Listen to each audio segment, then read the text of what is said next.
Okay, I had so much fun last month, I think, with the Flytech X-Copter. The only thing for me was it's actually got altitude hold. It's a brilliant flyer, and I'll put a link down in the description so you can go and have a look at it. But I noticed, and have been told by a few people commenting, that it's exactly the same as the Heliway one here, the 903. And it is. They absolutely came out of the same factory as far as I'm concerned. They are totally congruent, apart from the fact that you've actually just changed the name. That is literally all. The battery's the same, the charger's the same, the packs you get are both exactly the same. The major difference with the two is, like I say, this one's not got altitude hold, and what I'm going to do is just test them up and just see how I get on with it, because this was a belting little flyer. Great for beginners and great for experienced pilots who just want to take something and just have a bit of a play with. You may notice a huge difference in the two, and that's the actual transmitters themselves. You've got a gaming style one that is really geared at thumbers, and I really enjoyed flying with this, and it was good fun. This one, as you can see, is sort of a full-size transmitter, definitely a toy grade or entry grade one. It's got that sort of rubberized plastic feel to it. It's I like these. I mean, I know some of the sort of top guys, and I've got the Tyrannus and stuff like that. And yes, they're way better than this, but they're ridiculously priced in comparison to this. For the money you're paying to get all this, I think this could be quite a built-in deal. The two apps they use are totally different as well. This sort of uses Wi-Fi UFO, which is a sort of generic app, and this uses its own app. I have had a little play with them. You can connect them up, but to be honest, you're better off sticking with the app that comes with it. It just works more, works better, I would say, sort of it's slicker in its work sort of thing. Let's get this thing bound up and see how we get on. That's us all ready to go. My one's actually only got records back to your phone, so that's the only way you can record. Some of them actually come with a micro SD card. So, and the thing I've noticed is if you use the buttons here on the transmitter to start and stop your video, it doesn't actually do it because I've got the one with the Wi-Fi. If you've got the one with the micro SD card, you would use these to do it on. You can turn your lights on and off here. I'm just going to run through just some little extra bits that have changed on this one. You've got headless mode here as well, and I fully explain everything, run through everything in the other review that I've done, a full review on that. This is just really a sort of top-up one. Your flip buttons here, and then this is an unusual one because you actually alter the speed rates with a dial, which is the first time I've come across it. So you just keep dialing it down. That's the lowest point there, and it clicks up again and again, and you can go up. So I'm going to start it in low rates to see how we get on. I'm going to record a bit of video, but to be honest, they're exactly identical cameras, so I wouldn't I'm not really going to make a fuss about that. The other thing it does is you can actually in here record, get a preview back of 720p. I've had a little play about that indoors, and all it does is just slow down the FPV feed. Because we've got no altitude hold, this stick is down at the bottom and it's ready to go straight away. So as soon as we push it up, it goes. On this one, you'll notice the stick is centered, so that's the difference with altitude hold. And by the way, I did test them inside. You can bind either one to either quad, and you can fly them on either transmitter. So once you've bought one, if you need to get another one or anything, you can literally swap everything on them. So absolutely great stuff. So let's try this in low rates and just see how we get on. And as you'd expect, really soft and gentle. That's the full pitch. Whoa. Really nice though. I love these little flies, they're just so much fun. So I'm going to pop that up into second rate. So as you know, it's a pitch is a little bit more, well, I wouldn't say aggressive, a little bit more anxious, shall we say. I'm going to pop it up into third. There we go. Okay, that's even better.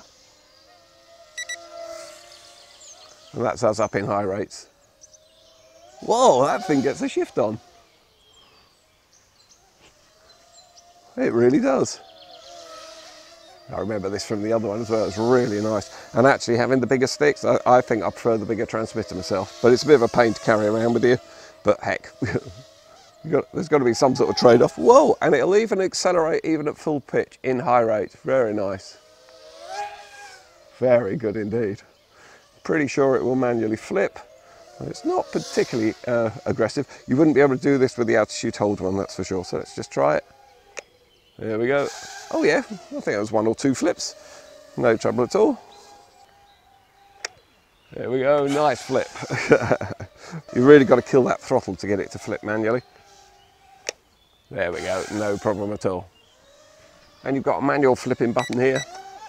It flips really quick as well. Exactly the same as the other one actually, but whoa. So you can flip it very quickly that way, or if you want to do it manually, you just get quite a lethargic flip. But it does it. I mean, There we go, quite good fun. Do a quick range test. I think you get more range with this. Oh, the interesting thing is this takes 6 AA batteries and the other one takes 3 AAA batteries. So I think you're going to get a lot more range with it. I'm really not that bothered about how much range it will give. It's such a tiny little quad. And it's really a nice little beginner's quad. I'm just going to see if I can get sort of good 80 meters there. Whoops. Oh yes, we're out in the field now. Whoa, that is very good. Okay, having said you can bind them to each other, obviously you've got a problem here with the throttle on the, if you've got a non-altitude hold one, because the throttle will pop up and it's not an altitude hold model. So what will happen is, watch this, if I just let go, it will just slightly ascend. It's still totally flyable and it's still really good fun. And all you have to do is just keep the throttle right off. If you let the throttle spring back to the center position, it will ascend, just slightly, not a lot. And obviously when you kill the throttle, you must keep it off, if not it'll bounce back up. And if you're using an altitude hold model on a non-altitude hold transmitter, because the setup is different in how you actually arm the Flytech ones, you simply have to pull the 2 sticks down and out. You get flashing LEDs for a second and then you're ready to go. And it's just slightly more lethargic on the descent. It won't actually kill the throttle, so what I'll show you is, I'll just bring that up again. So it's not as good as a flying experience. I like the one without the altitude hold personally, but if you have to hold the throttle off and then it'll eventually stop. The only way of starting it again is to actually pull the 2 sticks down and out, sort of thing. Having said that, you know, if you keep them in their right order, you're flying it on the altitude hold and this on non-altitude hold, they both fly really well. I've just having to play around just to see, you know, if something broke and you got one of the others, whether or not you could still use it and fly it, and would it be good fun? And yes, the answer is definitely yes. Just going to do a quick flight with the app just to show you how it works on this one. I've done a full video on how to fly using an app, and I'll put a link down in the description for you. You've got the 3 different speed modes down here.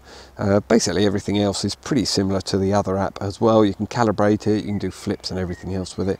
You turn the controls on and off with this button here, so you just simply press that one and then you obviously can't fly it. You get flashing LEDs when you've got that going, as you can see there, and then if I put the controllers on, the LEDs stop and we're ready to take off. So.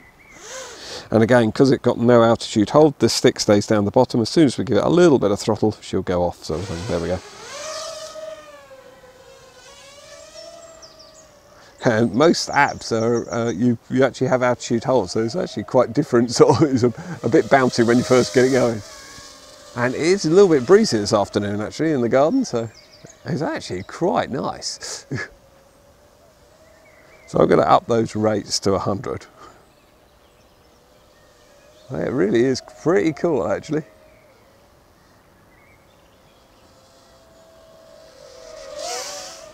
Ha!